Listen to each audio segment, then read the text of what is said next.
한 주간 동안 평안하셨습니까? 6월 30일 온라인 수요 예배로 함께하는 시간입니다. 오늘도 온라인 예배로 경건의 시간을 가지시는 여러분들께 우리 주님 만나주시고 은혜 베풀어 주시길 원합니다. 기도하심으로 예배 시작하겠습니다. 하나님 아버지, 이 시간에도 주님 말씀 앞으로 불러주시니 감사합니다.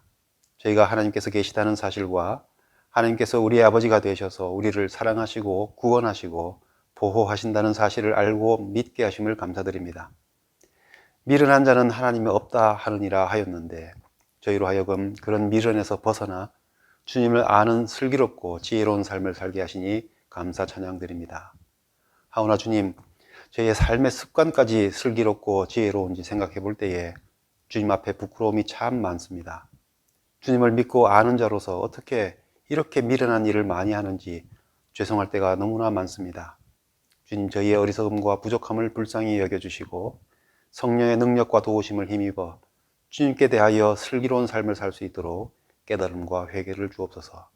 매일의 삶에서 천국을 바라보면서 주님께서 말씀하신 일, 주님을 기쁘시게 하는 삶의 습관들로서 주님을 영접할 준비를 항상 하는 깨어있는 삶이 되게 하옵소서.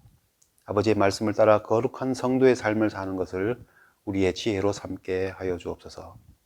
오늘도 우리의 모든 성도들을 위해 기도합니다. 모든 질병으로부터 성도들의 안전과 건강을 보호해 주옵소서. 슬픔 가운데 있는 이들을 위로해 주옵시고 아픔 가운데 있는 지체들에게 주님의 치유와 회복의 은총을 베풀어 주옵소서. 생계의 어려움이나 부족함으로 인해 시험에 들지 않도록 삶의 모든 필요를 채워 주옵시고 주님을 항상 중심에 모시고 주님의 사랑으로 한마음 되는 화목한 가정, 화평한 교회 되도록 인도해 주옵소서. 오늘도 이 영상을 통해 예배드리며 시간을 주님께 드리는 성도들의 마음과 정성을 기쁘게 받아 주옵소서. 예수님 이름으로 기도드립니다. 아멘. 우리 찬송가 325장 예수가 함께 계시니 함께 찬송하시겠습니다.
오늘 우리에게 주신 하나님의 말씀은 마태복음 25장 1절부터 13절까지 말씀입니다.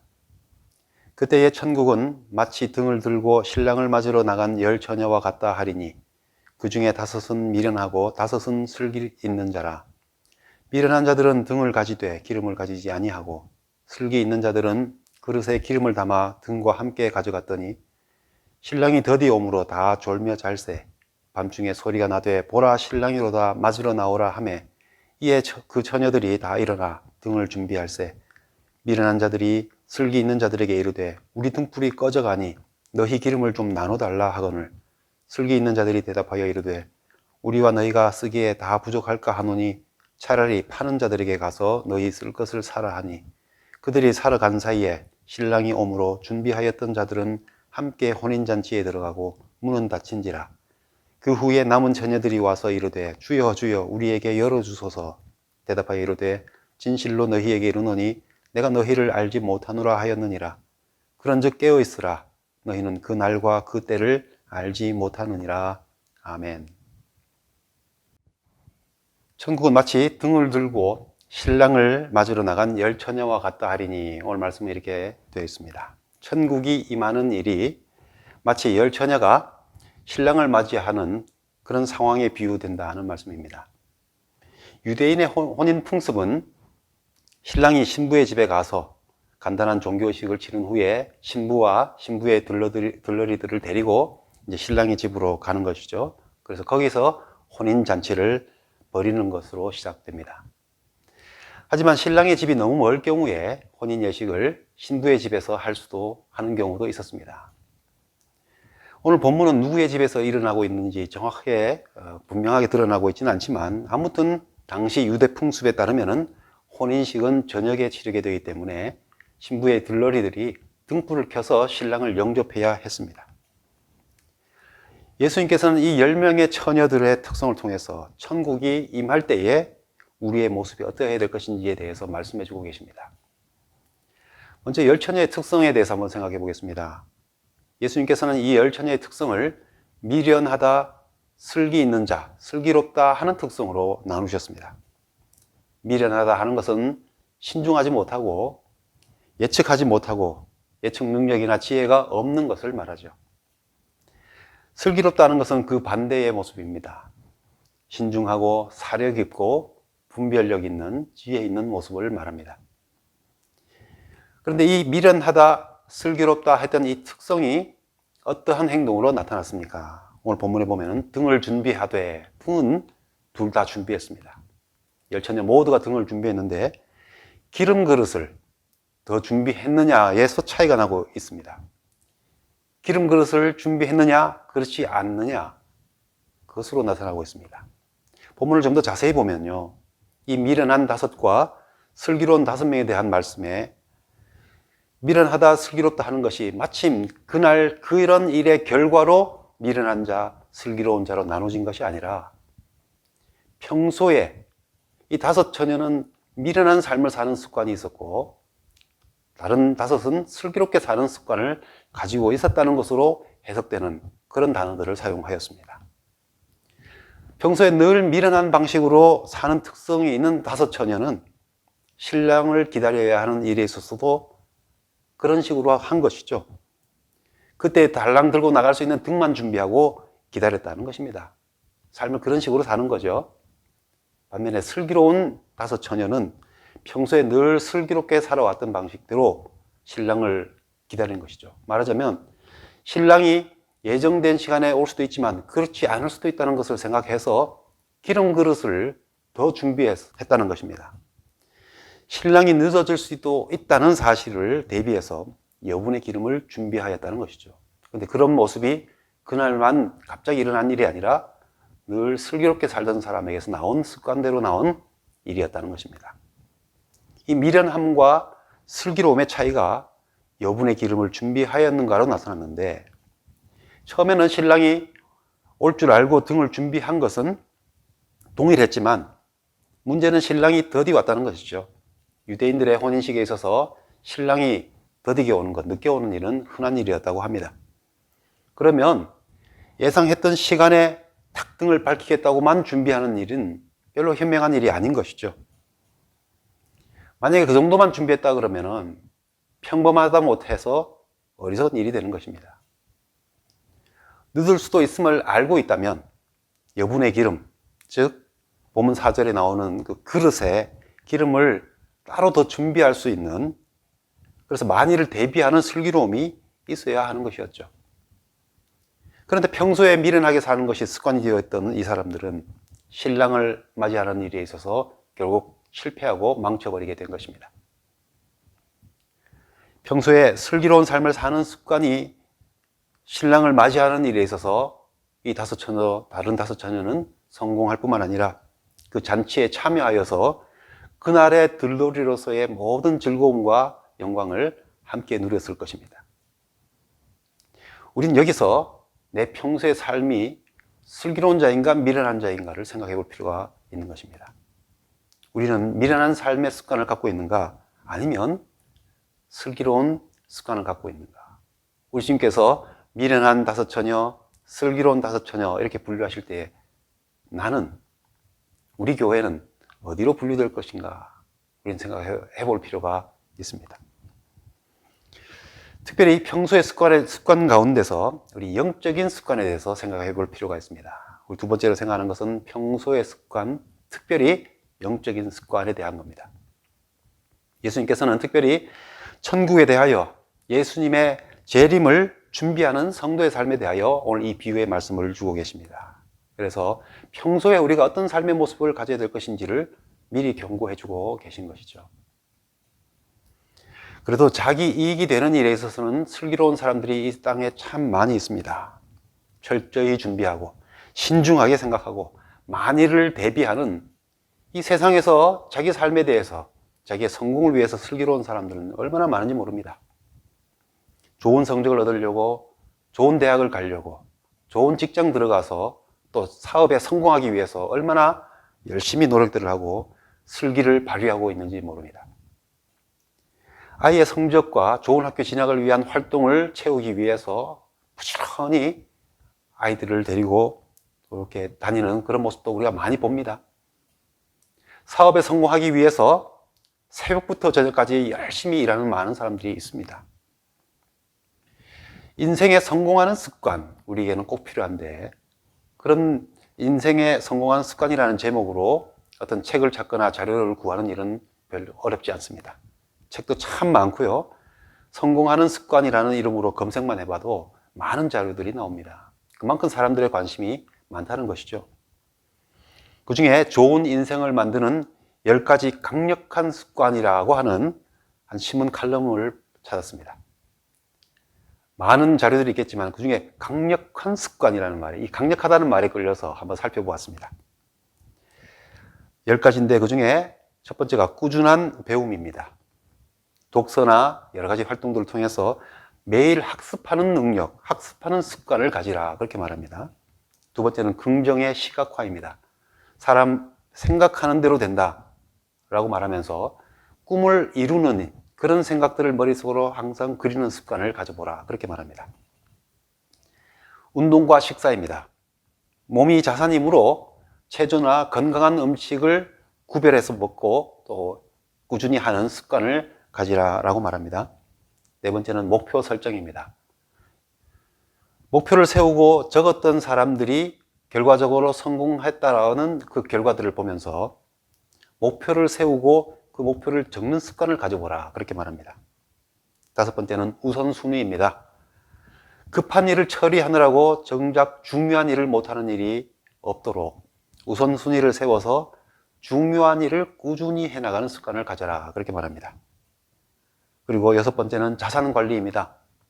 지출과 투자, 그리고 노후 대비 등 이 자기의 돈, 자신의 돈에 대한 책임 있는 관리, 책임 있게 관리하는 습관을 가지라고 하는 것이죠. 일곱 번째는 조기기상입니다. 열심히 사는 사람들이 시간을 벌려고 노력하는데, 잠을 줄여가면서 열심히 시간을 벌려고 하는데 그러지 말고 오히려 일찍 일어나는 습관으로서 시간을 벌라, 그렇게 말합니다. 여덟 번째는 재능 강화입니다. 재능 강화.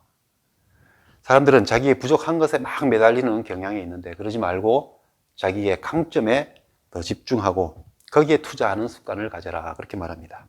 그리고 아홉 번째는 네트워크 강화입니다. 현대사회는 혼자 힘으로 성공하기 어렵다는 거죠. 그래서 서로 도움을 주고받을 수 있는 사람들과의 관계에 더 투자하고 사귀라. 그런 습관을 가져라 라고 말합니다. 마지막 10번째가 좋은 성품입니다. 정직과 성실과 약속 준수 그리고 배려 같은 성공한 사람들이 가지는 올바른 덕목을 습관화하도록 하라. 그렇게 말하고 있죠. 뭐 전혀 새롭거나 그런 건 아닌 것 같습니다. 하지만은 이렇게 정리해 보면서 내가 과연 이렇게 살고 있는가 생각해 보게 되죠. 이 글은 동기 유발 전문가인 브라이언 트레이시라는 사람의 말을 인용하면서 마무리하는데요. 성공한 사람들은 단지 성공하는 습관을 가진 사람들이었을 뿐이다. 그렇게 말하죠. 그만큼 이 성공하는 습관에 대해서 그 중요성을 강조하면서도 또 많은 사람들이 성공하는 습관을 가지는 일에 관심을 갖고 있다는 것을 보여주고 있습니다.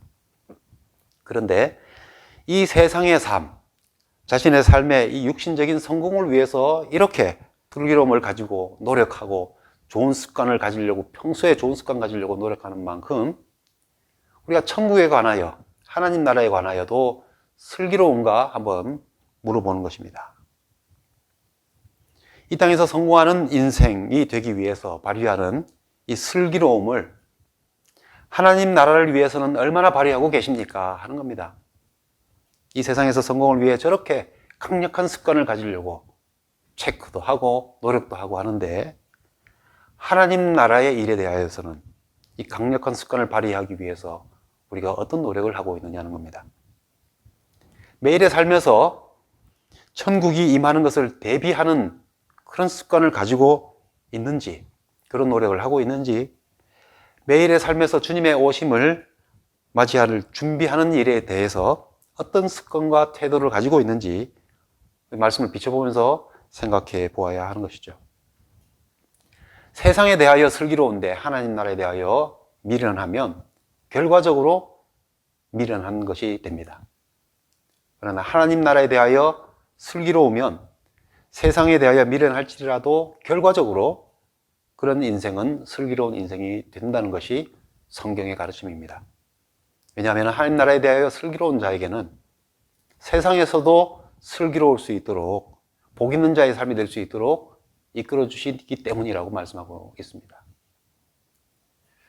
그렇기 때문에 이 마지막으로 생각하는 것, 자만을 버리고 슬기로움을 배우자 하는 것입니다.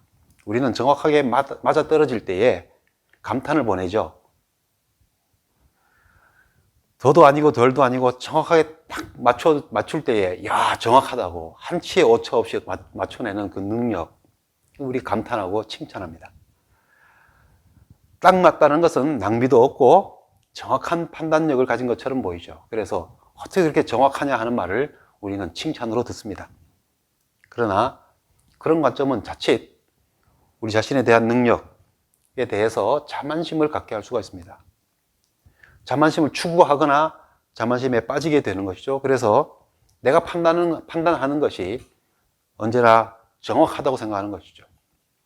그거 봐라, 내가 생각했던 것이 얼마나 확실했고 내가 예상한 대로 되지 않느냐, 그리고 내가 생각하고 예측하는 것이 항상 맞아 라고 생각하는 것이죠. 그래서 어느 순간 나는 정확하고 내 예상은 틀림없고 내 생각은 항상 올바라, 이런 자만심에 빠지기 쉽다는 것입니다. 그런데 결정적인 순간에 이 자만심이 우리를 넘어뜨릴 수도 있습니다. 다른 사람들에게 상처를 줄 수 있습니다.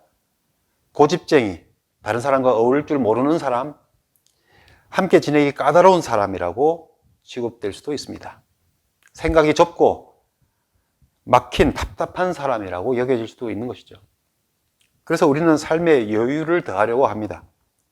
생각한 대로, 계획한 대로, 말한 대로 되지 않는 것이 우리 인생 아닙니까? 그래서 슬기로움을 가진 사람이라고 한다면 바로 그런 것을 대비해서 좀 더 여유와 생각할 수 있는 그 폭을 넓히는 사람인 것이죠. 그래서 다른 경우도 있을 수 있다고 생각해서 준비할 줄 알아야 우리는 슬기롭다고 말하는 것 아닙니까? 우리는 자만심을 버리고 슬기로움을 연습해야 됩니다. 영적인 삶에 대하여는 어떻습니까? 미련한 처녀들과 슬기로운 처녀들이 구별되어 드러나게 된 일이, 그 원인이 무엇입니까? 신랑이 더디 왔기 때문입니다. 영적인 삶에 대해서는 어떻습니까? 미련한 처녀들과 슬기로운 처녀들이 구별되어 드러난 것은 무엇 때문입니까? 그것은 신랑이 더디 오기 때문이었습니다. 천국이 임하는 일이 생각보다 늦다고 생각하기 때문입니다. 늦다는 것과 없다는 것은 다른 것이죠. 늦다는 것은 예상한 시간과는 다를지라도 온다는 사실은 분명하다는 것이죠. 반드시 온다 하는 것이죠. 없다는 것은 없는 것이죠. 천국이 임하는 일이 늦다라는 것은 주님의 재림이 없다는 말이 아니라 늦어지고 더딘 것 같지만 반드시 오신다는 사실은 분명하다는 것을 이미 앞에 전제로 깔고 있는 것입니다. 늦지만 반드시 오신다 하는 것이죠.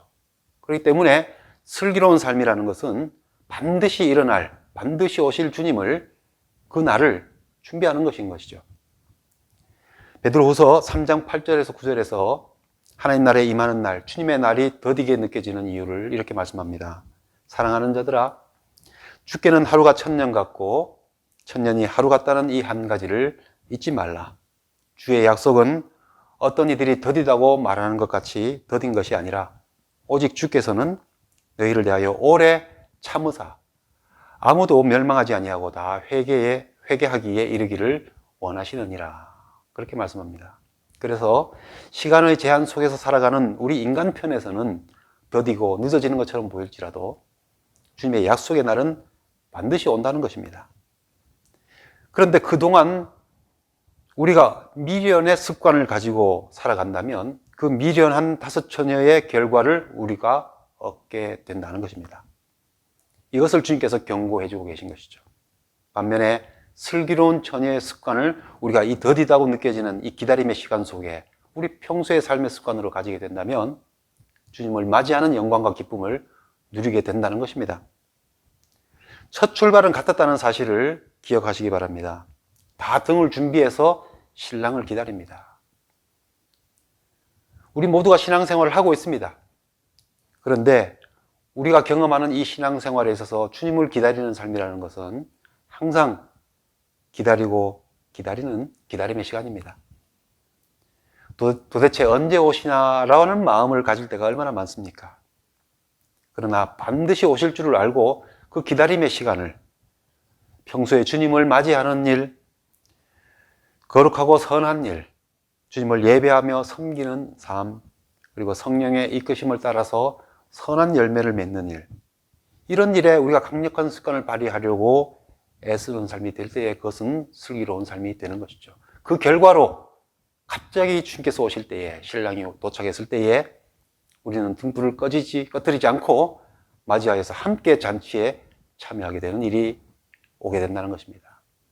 반면에 평소에 미련한 자가 되어서 해야 되는 줄 알면서도, 기름이 필요한 줄 알면서도 주님을 기다리는 삶에 여러 가지 주님께서 원하셨던 기쁘시게 하는 여러 가지 일들, 성령을 따라 살아가는 일들, 그런 열매 맺는 삶 해야 되는 줄 알면서도 주님을 예배하고 주님의 말씀을 가까이 하는 일 늘 해야 되는 줄 알면서도 때가 되면 하겠지, 그렇게 미련하게 있다가는 갑자기 주님 오실 때에 급히 준비하느라고 파른 자에게 사러 갔다가 문이 닫혀버리는 결과를 경험하게 된다 하는 것입니다.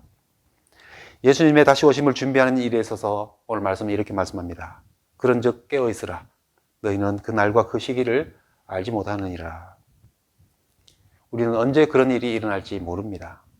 그런데 우리는 마치 그런 날을 예상하고 알고 있는 것처럼 살 때가 얼마나 많습니까? 어떤 사람들은 이렇게 농담으로 말을 하긴 합니다만은 예수님이 언제 오실지 정확하게 알면 좋겠다.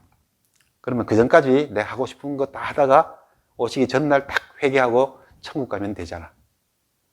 물론 농담으로 한 말이지만은 정말 그런 식으로 살고 싶어 하는 사람이 있다면 얼마나 미련한 삶이겠습니까? 우리가 무슨 뛰어난 능력이 있다고 인생을 그렇게 내가 예상한 대로 딱 맞춰 살 수 있겠느냐는 것이죠. 정말 슬기로운 삶이라는 것은 반드시 있을 것이라고 하는 그날을 준비해서 내가 좀 더 내 삶 속에 해야 되는 의무상 요거는 필수적이다라고 하는 그런 일을 넘어서서 우리 주님께서 기뻐하시고 원하시는 선한 일이라면 더 넉넉히 하는 평소의 습관을 가짐으로써 주님을 준비하는 것, 이것이 슬기로운 삶일 것입니다. 우리가 배워야 할 슬기로움은 주님에 대하여 항상 등불을 준비하는 깨어있는 삶입니다. 평소에 그런 슬기로움이 나에게 있어야 하겠습니다. 평소에 그런 슬기로움이 나타날 수 있도록 우리 자녀들을 가르쳐야 하겠습니다. 그리고 평소에 그런 슬기로움이 있는 교회가 될 수 있기 위해서 더욱 기도에 힘쓰는 깨어있는 교회가 되어야 하겠습니다. 오늘 말씀을 통해서 우리 교회는, 우리 성도님들은 다 슬기로운 이 5처녀의 부류에 들어갈 수 있는 은혜가 함께 하시기를 바랍니다. 하늘에 계신 우리 아버지여, 이름이 거룩히 여김을 받으시오며 나라에 임하옵시며 뜻이 하늘에서 이룬 것 같이 땅에서도 이루어지이다. 오늘날 우리에게 일용할 양식을 주옵시고 우리가 우리에게 죄 지은 자를 사하여 준 것 같이 우리 죄를 사하여 주옵시고 우리를 시험에 들게 하지 마옵시고 다만 악에서 구하옵소서. 대개 나라와 권세와 영광이 아버지께 영원히 있사옵나이다. 아멘.